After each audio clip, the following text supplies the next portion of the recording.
To enroll with Zelle, you need to have a bank account in the United States and a mobile device with internet access. Start by checking if your bank or credit union is a Zelle partner, as this will make the enrollment process easier.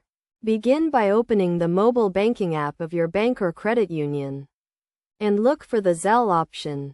If you do not see Zelle, you can also enroll through the Zelle app. Download the Zelle app from the App Store or Google Play Store and follow the prompts to enroll. You will be asked to enter your mobile number or email address to receive a verification code. Once you enter the verification code, you will be prompted to add your bank account or debit card information. Make sure to have your account and routing numbers ready. After adding your account information, you will need to create a profile, which includes your name and email address or mobile number.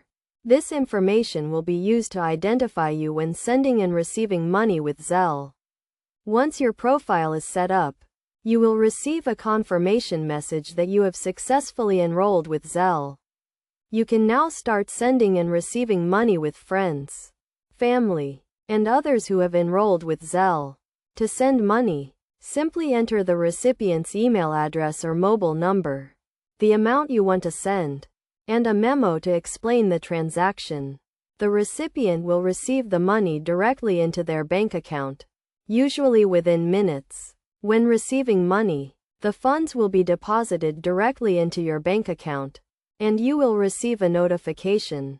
You can also request money from others by sending them a request through Zelle.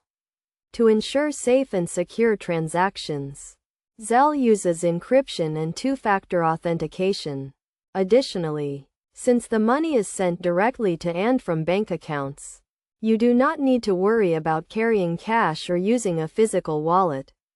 By following these steps, you can easily enroll with Zelle and start sending and receiving money quickly and securely.